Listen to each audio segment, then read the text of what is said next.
అమ్మా చెప్పండి సార్. ఆకిరెడ్డి గారు మీకు ఎట్లా పరిచయం? వేరే అన్న ద్వారా పరిచయం. దేనికోసం పరిచయం చేసుకున్నావు? ఇట్లాంటి దందాలు చేయని సార్ మేము ఏ దందాలు చేస్తాం వాళ్ళ జీవితాలు ఆగం చేయడానికి పరిచయం చేసుకున్నాం. ఇప్పుడు ఆయన సేఫ్ సైడ్ ఓకే, ఆయన అశ్విన్ గారితో మాట్లాడుకున్నాడు, ఆయన సారీ చెప్పిండు వీడియో ముందు ఓకే. మరి నీ పరిస్థితి ఏంది చెప్పు? మేము రామని చెప్పాం కదా, ఆయనే చెప్పేశాం కదండి అశ్విన్ గారికి. అశ్విన్ గారికి చెప్పలేదు ఆ రోజు చెప్పాం కదా. చెప్పలేదు.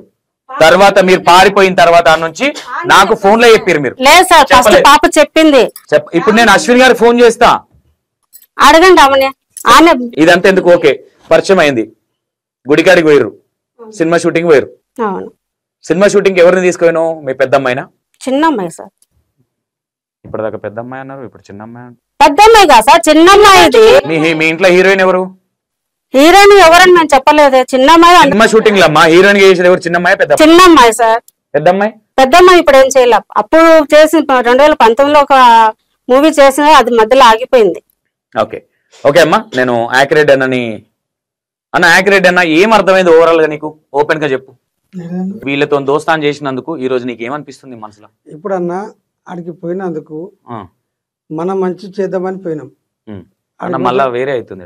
వేరే కాదన్నా, నువ్వు ఇప్పటిదాకా అశ్విన్ గారితో వేరే మాట్లాడినావు, ఇప్పుడు ఇంటర్వ్యూలో వేరే మాట్లాడుతున్నావు. వేరే మాట్లాడి అశ్విన్ గారితో కాలు మొక్త ఎల్లు మొక్తానో ఇప్పుడు చెప్పేది వినన్నా నా మాట. నువ్వు వినంది దానికే. లేదు లేదు, నువ్వు ఏం చెప్పాలనుకుంటావు మాకు తెలుసా అన్న, చెప్పు. సరే చెప్పు, ఇన్నాక మాట చెప్పు. ఇక నువ్వు అడిగేదానికి ఎట్లుంటే తెలుసా? కాలికి పెడతా, మెడ పెడతా, కాలికి పెడతా. నేను చెప్పేది వింటావా? నా మాట వినకపోతే చెప్పన్నా. అది జరిగిపోయింది అన్న. నాకు ఒక అన్న వల్ల అమ్మ పరిచయం, ఒక అన్న వల్ల అమ్మ పరిచయం. నాకు సినిమా కాడికి సినిమా తీసుకుపోయింది వాస్తవం. ఇట్లా మళ్ళా పుట్టు ఉడుతుంది, మా పరిస్థితి బాగలేదు అంటే అమ్మాయి పరిస్థితి, వాళ్ళ పరిస్థితి కానీ అనేది. అంటే నాకు చిన్నప్పటి నుంచి ఇట్లా అవుతుంది, నన్ను నాకు ఇట్లా పోయినట్టున్నది, జింగల్కి పోయినట్టున్నది అని అట్లా చెప్తే నేను అడిగి తీసుకుపోవడం జరిగింది. అశ్విన్ గారి దగ్గర తీసుకుపోయింది, గుడికి అడిగి తీసుకుపోయాను. ఓకే తీసుకున్నావు. ఇప్పుడు తీసుకుపోయినందుకు నీకు ఏమనిపిస్తుంది అన్న? ఓవరాల్ గా నీకు ఏమనిపిస్తుంది? అడిగి పోయి అట్లా చేయడం తప్పు అనిపిస్తుందా, లేదంటే నేను ఏదో మంచి చేద్దామంటే వాళ్ళు తప్పుగా అర్థం చేసుకున్నారు అనిపిస్తుందా? ఇక తీసుకుపోయితే నా తప్పు అయింది, నా చెంపలు నేను వేసుకున్నాను, ఫిక్స్ అయిపోయినా. అంతే, తప్పది కదా. మళ్ళా పోదామంటుంది మరి ఆమె. నా తప్పైంది అన్న. నాకు ఇక నన్న నువ్వు అశ్విన్ గారు ఒప్పుకుంటే విగ్రహాలు ఒప్పుకుంటలేడు కదా అన్నావు ఇంత ముందు. నేను ఒప్పిస్తాను నేను అన్నా, ఆయన ఆల్రెడీ మొన్ననే ఒప్పుకున్నాడు. ఆకిరెడ్డి గారు ఉండొద్దు, వాళ్ళ అమ్మాయిని ఉండుమను, పోలీసుల మధ్యలో తీయాలి, వెళ్ళకపోతే నాకు ఏమి ఇస్తుందో కాగితం రాసి అన్నాడు. నువ్వు రెడీయా?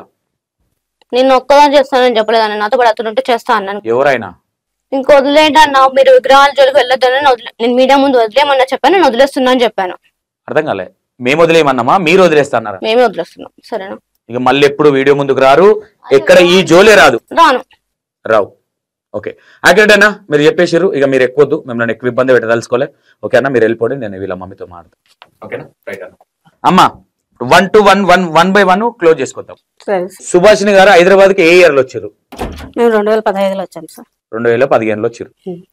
మీ హస్బెండ్ తో పాటు వచ్చిరా? మా హస్బెండ్ తో పాటు. మీ ముగ్గురు పిల్లల్ని వేసుకొని నువ్వే వచ్చినావు? లేదు సార్, ముగ్గురు అందరం కలిసి వచ్చాం. మా హస్బెండ్ తో కలిసి వచ్చాం, పిల్లలు కలిసి వచ్చాం. ఏం జరిగిందమ్మా తర్వాత మీ ఆయన వెళ్ళిపోవడానికి గల కారణాలు ఏంటి? మా ఫ్యామిలీ గొడవలు సార్, పర్సనల్ గొడవలు. మా పర్సనల్ గొడవలు. ఓకే, వెళ్ళిపోయిన తర్వాత ఫస్ట్ ఎక్కడ ఉన్నారు?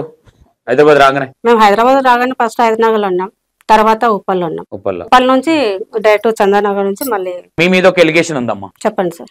మీరు ఒక సినిమా క్యాండిడేట్ తో నుండి మీ అమ్మాయిని హీరోయిన్ గా పెట్టి సినిమా తీసిన విషయం వాస్తవా కాదా?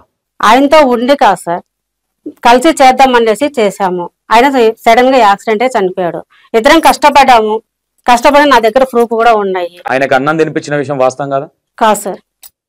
కాదు అంటే నేను చూడలే కాబట్టి నువ్వు చెప్పింది కూడా నమ్మాల్సి వస్తుంది. అవును సార్, నాకు ఏదో ఇన్ఫర్మేషన్ అదొకటే నమ్మను. Okay okay next. ఒక ఫ్రెండ్ లాగా మేము కలిసి చేసాం సార్, ఎందుకంటే మా అమ్మాయిని ఒక హీరోయిన్ గా చేస్తున్నాడు కాబట్టి. నేను నా ముంగట కాదు, రేపు పొద్దున మీ స్టోరీ తెలిసిన వాళ్ళు కూడా వేరే మీడియాలో పోయి కూడా చెప్పొచ్చు. చెప్పుకోండి సార్. ఇంకా ఇప్పుడు నా మీద కోపం ఉన్న వాళ్ళు 4 రకాలుగా చెప్తారు, మీ మీద కోపం ఉన్న వాళ్ళు 10 రకాలుగా చెప్తారు. అన్నింటికి మన తల ఉంచాలంటే కనుక మనది కాదు కదా సార్. కరెక్ట్, అది కూడా ఓకే. ఏం జరిగింది ఆ సినిమా? ఏం జరిగింది అయితే? మధ్యలోనే ఆగిపోయింది సార్. అంటే ఆయన యాక్సిడెంటే చనిపోయాడు. యాక్సిడెంట్ అయింది, 5 days హాస్పిటల్లో ఉన్నాడు, తర్వాత చనిపోయాడు. ఆయన చనిపోయినప్పుడు వెళ్ళారా అమ్మా మీరు? చనిపోయిన వరకు నేను ఉన్నా సార్, హాస్పిటల్లోనే ఉన్నాను. నీకు కావాలంటే వాళ్ళతో నేను మాట్లాడిపిస్తా. ఆయన చనిపోగానే ఆయన బాడీని పోస్ట్ మార్టం తీసుకెళ్లారు. పోస్ట్ మార్టం నుంచి అంబులెన్స్ లో ఇంటికి తీసుకుపోయేటప్పుడు నాకు అంటే గుండెలో నొప్పి వచ్చింది. గుండెలో నొప్పి వస్తేను వాళ్ళ మేనల్లుడే నన్ను చేతుల మీద ఎత్తుకొని పోయి హాస్పిటల్ డాక్టర్ దగ్గర ట్రీట్మెంట్ సెలూన్ పెట్టించి 3 పిల్లలు పెట్టి వాళ్ళు వెళ్ళిపోయారు సార్. ఓకే, కావాలంటే వాళ్ళు ఎందుకు ఆయన చనిపోయిందని మీరు అట్లా ఇర్రా? ఇప్పుడు ఎవరైనా మొన్న అనుకున్న వాళ్ళు చనిపోయినప్పుడు కొంచెం 5 రోజులు హాస్పిటల్లో ఉండరు. ఆయనకు చిన్నపిల్లలు ఉండరు, డిప్రెషన్ లో ఎవరికైనా బాధ అనిపిస్తుంది. మన అంటే ఇప్పుడు మీరైనా సరే ఎవరైనా తెలిసిన వ్యక్తేనా లేదంటే వేరే? సార్ తెలిసిన వ్యక్తి కాబట్టి మన ఫ్యామిలీలోకి ఎవరైనా ఏదైనా. మీ అమ్మాయిని పెట్టి సినిమా తీశారు, ఎంత దాకా అయింది సినిమాది? అది 25% అయింది సార్. 25% అయింది. మళ్ళీ లేదు సార్, పెద్ద అమ్మాయి సార్, పెద్ద అమ్మాయిని పెట్టారు. పెద్ద అమ్మాయి. నీ ఇంటెన్షన్ ఏంటంటే ఓవరాల్ గా నీ పిల్లలను సినిమా యాక్టర్ చేద్దామని ఫిక్స్ అయినావు? అవును సార్. అది వర్కౌట్ అవ్వలేదా? అవుతుందని? లేదు సార్, అది వర్కౌట్ ఏం అవ్వలేదు. ఇంకా పాప ఆయన యాక్సిడెంట్ అయి చనిపోయినాడు. ఇంకా అవకాశాల కోసం తిరిగాని అవకాశాలు అయితే నాకు రాలేదు. ఇంకా నేను కాముగా నా పని ఏందో నేను చేసుకుంటూ ఉన్నాను. ఇది సార్. ఇంకా మరి ఇదంతా ఏంది దుకాణం? పాపది అంటే 9 సంవత్సరాల నుంచి పాపది ఉండింది. మీరు మొదటి నుంచి తీసుకురావాకని అన్నారు. మీరు అంటారు, నేను తీసుకురాలేదు. 9 సంవత్సరాల నుంచి పాపది ఇటు ఉంది కాబట్టి నేను ఎక్కడ చెప్పుకోలేదు. నా బాధ అది కూడా ఉండింది. ఓకే తల్లి, నాకేం చేస్తారంటే మీరు అదేంది పొట్టు ఎప్పుడు లేస్తుందమ్మా నీకు? పౌర్ణమికి సార్. పౌర్ణమికి ఒక రోజు నాకు ఫోన్ చేస్తాను నేను.